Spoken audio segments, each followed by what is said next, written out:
Hello friends, welcome to చందమామ కథలు by RK. చందమామ కథల ప్రపంచంలోకి వెళ్ళిపోదామా?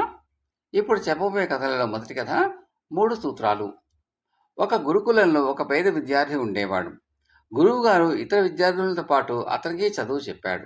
కానీ దురదృష్టవశాత్తు ఆ పేద విద్యార్థికి చదువు అంటలేదు. శిష్యులందరూ చదువు పూర్తి చేసి వెళ్ళిపోయేటప్పుడు గురువుగారు పేద శిష్యుడితో, నాయనా, నీతో పాటు నా వద్ద చదివిన వారందరూ పండితులయ్యారు. నీ దురదృష్టమో నా దురదృష్టమో నీకు మాత్రం చదువు అవ్వలేదు. నీకు 3 సూత్రాలు చెబుతాను. అదృష్టం ఉంటే వాటి మూలాన నీవు బాగుపడవచ్చు అని చెప్పి 3 సూత్రాలు చెప్పాడు. అవేమంటే: 1. నడవగా నడవగా అదే వస్తుంది. 2. అడగ్గా అడగ్గా అదే తెలుస్తుంది. 3. మెలకువగా ఉంటే మరణ భయం ఉండదు.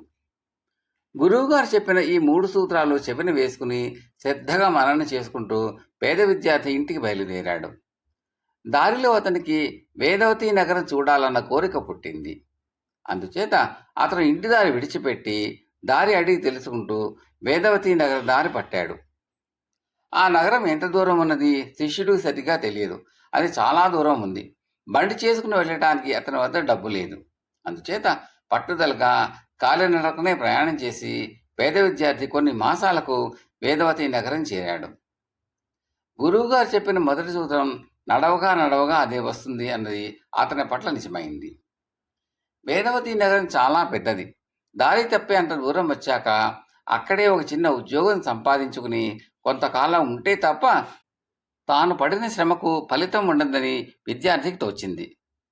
ఆ ప్రకారమే అతను కొద్దిపాటి జీతం మీద ఒక ఉద్యోగం సంపాదించి తనకు పని లేని వేళల్లో కనిపించిన వారినల్లా నగర విశేషాలను అడుగుతూ వచ్చాడు. అడగ్గా అడగ్గా అదే తెలుస్తుంది అన్న 2వ సూత్రం కూడా ఆ పేద విద్యార్థి పట్ల అక్షరాలా నిజమైంది. అనేక మందితో మాట్లాడిన మీదట ఆ శిష్యుడికి ఆ నగరం గురించిన ఒక అతి ముఖ్యమైన విశేషం ఒకటి తెలిసి వచ్చింది. ఆ విశేషం ఏమిటి అంటే, ఆ నగరాన్ని ఏలుతున్నది రాజు కాదు, రాణి. ఆమెకు 5-6 వివాహాలు జరిగినా ఇంకా కన్యగానే ఉన్నది. అది ఎలా జరిగింది అంటే, ఆమెను పెళ్లాడిన ప్రతివాడు పెళ్లినాటి రాత్రి వింతగా చనిపోయాడు. ఇలా వరుసగా 5-6 చనిపోయాక భయం కొద్దీ ఆమెను పెళ్లాడడానికి ఏ రాజకుమారుడు సాహసించలేదు. చూసి చూసి మంత్రులకు ప్రాణం విసిగి తమ రాణిని ఎవరు పెళ్లాడితే వారికి రాజ్యాభిషేకం చేస్తామని చాటింపు వేశారు. ఆ చాటింపు విని కూడా మరణ భయం కారణంగా ఎవ్వరూ రాణిని పెళ్లాడటానికి సాహసించి ముందుకు రాలేదు. పేద శిష్యుడు ఈ మాట విని తన గురువుగారు చెప్పిన 3వ సూత్రం జ్ఞాపకం తెచ్చుకున్నాడు. మెలకువగా ఉంటే మరణ భయం ఉండదు అని. గురువుగారి మాటల్లో తనకు గల విశ్వాసం కొద్దీ పేద శిష్యుడు రాణిని పెళ్లాడడాన్ని నిశ్చయించుకున్నాడు. అతను ఒకనాడు తిన్నగా రాజభవనానికి వెళ్ళి మంత్రులతో తాను రాణిని పెళ్లాడ నిశ్చయించినట్టు చెప్పాడు. వాళ్ళు పరమానంద భరితులై పెళ్లి ముహూర్తం నిశ్చయించారు. పెళ్లినాడు పేద శిష్యుడికి రాజోచితమైన దుస్తులు కట్టపెట్టి ఘనంగా పెళ్లి జరిపించారు. ఆ రాత్రి అతను పడగ్గదికి వెళ్తూనే తన దుస్తులు ఇప్పి ఒక పక్కన పెట్టి తన కత్తి కూడా గోరకు చెరగలబెట్టి పడక గది వెలుపల అలంకారార్థం ఉంచిన అరటి బోదల్లో ఒకదాన్ని తలకొట్టి తెచ్చి తాను పడుకునే పక్క మీద ఉంచి దానిపై దుప్పటి కప్పాడు. తర్వాత అతడు కత్తి దూసి చేతబట్టుకుని ఒక స్తంభం వెనక నక్కాడు. మరణభయం గల బాడికి మెలకు అవసరం గనక అతను నిద్రపోతలచలేదు. కొంతసేపు గడిచింది. పైకప్పులో నుంచి ఒక త్రాచుపాము పెళ్లికొడుకు మంచాన్ని ఆని ఉన్న స్తంభం మీదుగా చెరచరా దిగివచ్చి పక్క మీద ఉన్న అరటి పోదని చూసి మనిషి అనుకుని దాన్ని కాటు వేసింది. అదే క్షణంలో శిష్యుడు చాట నుంచి ఒక్క గెంతును ముందుకు వచ్చి ఆ పామును కత్తితో నరికేశాడు. పాము తల ఎగిరి దూరంగా పడింది. ఆ తర్వాత అతను ఆ చచ్చిన పామును అరటి బోధను అవతల పారేసి నిశ్చింతగా నిద్రపోయాడు. మర్నాడు మంత్రులు వచ్చి పెళ్లికొడుకు ప్రాణాలతో ఉండడం చూసి అంతులేని ఆనందం పొందారు. ఆ రోజే వారు అతనికి ఘనంగా రాజ్యాభిషేకం జరిపారు. చదువు అవ్వకపోయినా గురువుగారి మాటలేని భక్తి శ్రద్ధలు గలవాడు కావటం చేత పేద విద్యార్థి వేదవతి నగరానికి రాజై చాలా కాలం సుఖంగా రాజ్యపాలన చేశాడు. కథ సమాప్తం. 2వ కథ అదృష్టవంతుడు. ఈ కథను రాసిన వారు శ్రీమతి ద్విభాష్యం పుల్ల సరోజిని దుర్గాడ. ఈ కథ 1948 సంవత్సరంలో చందమామలో వచ్చిన కథ. చాలా కాలం క్రితం ఒక ఊళ్ళో ఒక పేద బ్రాహ్మడు ఉండేవాడు. ఆయన ఇంటింటికి తిరిగి యాయవారం చేసి ఓ కుంచెడు బియ్యం తెచ్చేవాడు ప్రతిరోజును. ఆ తెచ్చిన బియ్యంలో సరిగ్గా సోలెడు బియ్యం మాత్రం అత్తెసరు వేసి భర్తకు అదంతా వండి పెట్టేస్తూ ఉండేది భార్య. అది చూసి ఆ బ్రాహ్మడు, అయ్యో, అంతా నాకే పెట్టేశావు, మరి నీకోనే అని అడిగేవాడు భార్యని. నాకెందుకు, నా రొట్టె పొయ్యిలోనే ఉంది అని ఆమె జవాబు చెబుతూ ఉండేది. భోజనమైనా చేయక బియ్యం అమ్మి డబ్బు మూట కడుతోంది తన పెళ్ళాం అని సంతోషించేవాడు. భర్త భోజనం చేసి వెళ్ళగానే ఆ ఉన్న బియ్యమన్నీ పిండి విసురుకొని పొయ్యిలో రొట్టె కాల్చుకుని హాయిగా తినేది ఆ ఇల్లాలు. ఈ సంగతి ఆ బ్రాహ్మడికి ఏం తెలుసు పాపం. ఓ రోజున ఆ బ్రాహ్మణుడు భోజనం చేసి వీధిలోకి వెళ్ళాడు. ఆ ఇల్లాలు రొట్టె పొయ్యిలో కాల్చుకుంటూ ఉంది. ఇంతలో చినుకులు వచ్చాయి. ఆ చినుకులో బ్రాహ్మడు తడిసి ఇంటికి వచ్చాడు. కప్పుకున్న దుప్పటి తడిసిపోయింది. కొంచెం చలి వేసింది. చలి తగ్గేలా కాచుకుందామని పొయ్యి దగ్గరకు వెళ్ళి నిప్పులు బయటకు లాగాడు. వెంటనే ఒక పెద్ద రొట్టె ముక్క బయటపడింది. అప్పుడు అర్థమైంది ఆ వెర్రి బ్రాహ్మడికి తన భార్య చేస్తున్న పని. అంతట్లోకి ఆ ఇల్లాలు వచ్చి తన రహస్యం భర్త కనిపెట్టినందుకు చాలా కోపం తెచ్చుకుంది. కసిరింది, తిట్టింది. ఇంకా అతనితో కాపురం చేయకూడదనుకుంది. అలాంటి మొగుడు బతకడం కూడా ఆమెకి ఇష్టం లేకపోయింది. ఇలా ఉండగా ఆ ఊరు రాజుగారి అమ్మాయికి కంఠంలో పెద్ద కురుపు లేచింది. ఎంతమందో వైద్యులు వస్తున్నారు, పెడుతున్నారు, కానీ కురుపు మాత్రం తగ్గట్లేదు. వచ్చిన వైద్యుడు జబ్బు నయం చేయకుండా పెడితే తల నరికి కోటగుమానికి కట్టేస్తానని, తగ్గిస్తే అర్ధరాజ్యం ఇస్తానని రాజుగారు చాటించారు. ఈ సంగతి బ్రాహ్మణ పెళ్ళాం విన్నది. ఏదో ఒక వంక పెట్టి రాజుగారింటికి తన భర్తను తోసేసి వైద్యం చేయమంటే చాలు, చచ్చిపోవడానికి మంచి మార్గం అని ఆలోచించి తన భర్త గట్టి వైద్యుడని, తప్పకుండా ఆ వ్యాధి కుదర్చగలడని, కానీ తాను వెళ్ళమంటే వెళ్ళడం లేదని రాజుగారికి తెలియజేసింది. రాజుగారి భటుల్ని పంపి బలవంతాన్ని తీసుకెళ్లారు ఆ బ్రాహ్మణ్ణి. రాజుగారి అమ్మాయి ఓ గదిలో ఉంది. మూలుగుతూ బాధపడుతూ ఉంది. ఈ బ్రాహ్మణ గదిలోకి వెళ్లి రాజుగారి అమ్మాయిని చూశాడు. ఏం చేయాలో పాలుపోలేదు. ఆ అమ్మాయి పడుకున్న మంచానికి పక్కగా ఓ కుర్చీ ఉంది. దానిలో కూర్చున్నాడు. తనకెలాగా చావు తప్పదని నిశ్చయించుకున్నాడు. ఆ గది తలుపు చేరవేశాడు. తన దురదృష్టాన్ని తలుచుకుంటూ ఇలా పాడడం మొదలుపెట్టాడు. చిటపటా చెనుకులు రానేలా, పై మీద దుప్పటి తడవనేలా, పొయ్యిలో నిప్పులు తీయనేలా, నాకింత కర్మ రానేలా. ఆ పాట విని రాజుగారి అమ్మాయి మూలగడం మాని అతని వైపు చూసింది. అతను అలా 2-3 సార్లు ఆ పాట పాడి ఏడవడం మొదలుపెట్టాడు. వైద్యం చేయడానికి వచ్చి ఈ పాటలేమిటి, ఈ ఏడుపేమిటి అనుకుంటూ పక్కున నవ్వింది. అలా నవ్వి ఎన్నాళ్ళయిందో. ఆమె అలా గట్టిగా నవ్వగానే కంఠంలోని కురుపు కాస ఒక్క మాటగా చితికిపోయి ఆ కుళ్ళు పదార్థం అంతా బయటకు చిమ్మేసింది. అతి ఆనందంతో అమ్మా, నాన్న అని పిలవడం మొదలుపెట్టింది. ఆ పిలుపు విని రాజుగారు, రాణిగారు పరిగెత్తుకుంటూ వచ్చారు. కూతుర్ని చూసి ఆశ్చర్యపోయారు. ఎవరూ తగ్గించలేని ఆ కురుపు తగ్గించినందుకు ఆ బ్రాహ్మణ్ణి చాలా మెచ్చుకుని అందల మీదే ఊరేగించి అర్ధరాజ్యం ఇచ్చి పట్టాభిషేకం చేశారు. బ్రాహ్మణి పెళ్ళాం రాణి అయింది. సిగ్గు తెచ్చుకుంది. భర్తను చాలా గౌరవంగా చూసేది. ఇంతకీ రాజ్యం రావడానికి రొట్టె కారణమని ఆవిడ, పాట కారణమని ఈయన అప్పుడు అప్పుడు వాదించుకుంటూ హాయిగా రాజ్యం చేస్తున్నారు. అదృష్టం ఉంటే ఎంతసేపు. కథ సమాప్తం. రెండవ కథ అత్తా కోడళ్ల కథలు. వెనకటికి ఒక ఊళ్ళో ఒక విధవరాలు ఉండేది. భర్త చనిపోయేసరికి ఆమెకు 2 సంతానం. పెద్దవాడు కొడుకు, చిన్నది కూతురు. ఆమెకు పెత్తనం అంటే చాలా సరదా. పైగా నోరు మంచిది కాదు. ఆమె గయ్యాళితనం చుట్టుపక్కలంతా మారుమోగిపోతూ ఉండేది. ఇలాగుండగా కొడుకు పెరిగి పెద్దవాడయ్యాడు. త్వరగా కొడుక్కి పెళ్లి చేసి కోడల్ని రప్పించుకుని పెత్తనం సాగించాలని ఆమెకు తొందర కలిగింది. కానీ ఆ గయ్యాళికి తమ పిల్లని కోడలుగా ఎవరు పంపుతారు? పాపం, ఆమె చాలా ప్రయత్నించింది. కానీ ఒక్కరు కూడా తమ పిల్లనిస్తామని ముందుకు రాలేదు. చివరికి ఎలాగో ఆమె బంధువులలోనే ఒకరు తమ పిల్లని ఇవ్వడానికి ఒప్పుకున్నారు. పిల్లని చూడడానికి విధవరాలు బయలుదేరింది. పిల్లని చూసుకుని సంబంధం ఖాయం చేసుకుంది.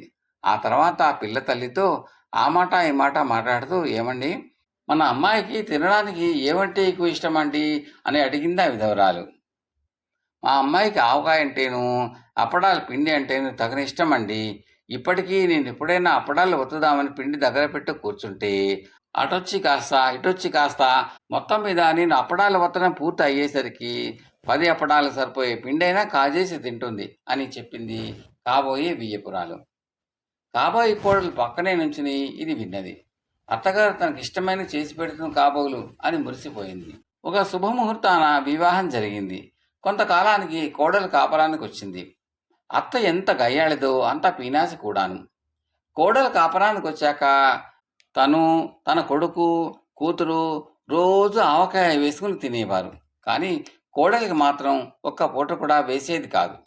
అంతేకాదు, కోడలు కూర్చున్నా తప్పే, నుంచున్నా తప్పే, శుభ్రమైన బట్ట కట్టుకున్నా తప్పే, ఒక పువ్వులు పెట్టుకోవడానికి లేదు, ఒక పండగ చేసుకోవడానికి లేదు. ఆఖరికి మొగుడితో అత్త వింటూ ఉండగా మాట్లాడడానికి కూడా కోడలు హఠీసి వస్తూ ఉండేది. పాపం ఆ పిల్ల మొగుడు కూడా తల్లి చేతిలో కీలుబొమ్మలా ఆడేవాడు. అలాగే అష్టకష్టాలు పడుతూ ఎలాగో కాలం వెళ్ళబుచ్చుతోంది ఆ కోడలు. ఇలా 4 ఏళ్లు గడిచినాయి. విధవరాలి కూతురికి కూడా పెళ్ళిఈడు వచ్చింది. ఆ పిల్ల అదృష్టాన త్వరలోనే ఒక సంబంధం కుదిరింది. పెళ్లికి ముహూర్తం కూడా పెట్టుకున్నారు. పెళ్లి ఇంకా 4 రోజులు ఉందనగా అత్త కోడలి చేత అడ్డమైన చాకరీ చేయించి పెళ్లికి కావాల్సిన పచ్చళ్ళన్నీ పెట్టించింది.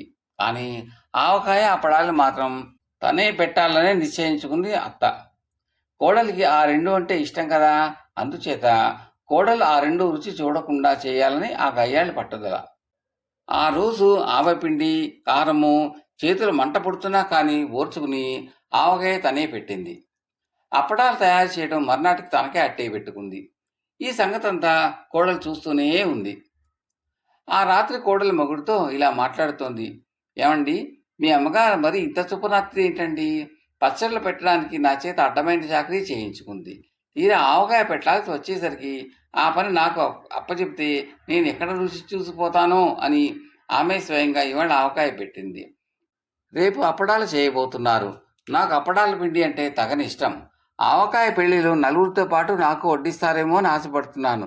కానీ రేపు అప్పడాలు ఒత్తేసిన తర్వాత ఒక్క పిసిరైన మిగలదే, ఎలాగండి అని. ఏమో నాకు తెలియదు, నీ ఇష్టం వచ్చినట్టు అఘోరించు అని విసుక్కున్నాడు భర్త. అయితే నాకు ఒక ఉపాయం తోచింది, అలాగే చేస్తాను.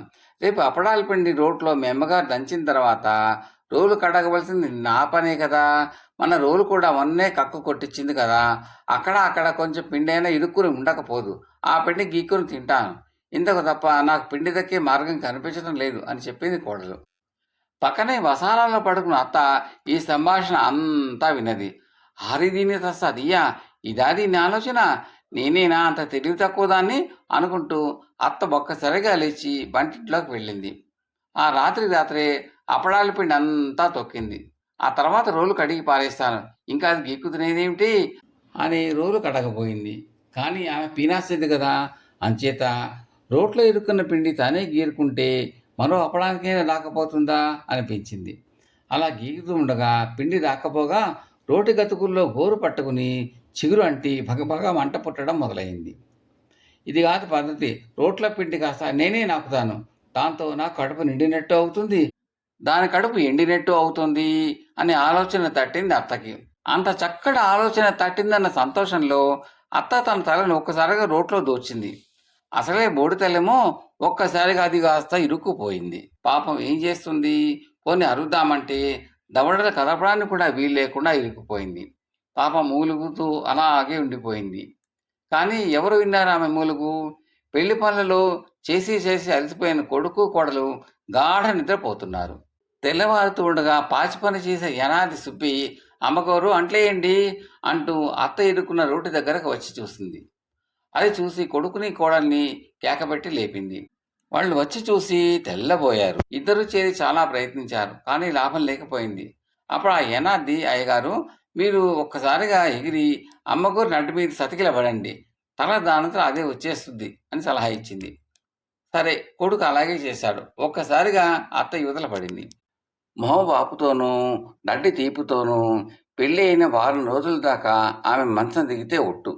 కథ సమాప్తం. తర్వాతి కథ తెలియవలసిన నిజం. ఈ కథను రాసిన వారు శ్రీ మాచిరాజు కామేశ్వరరావు గారు.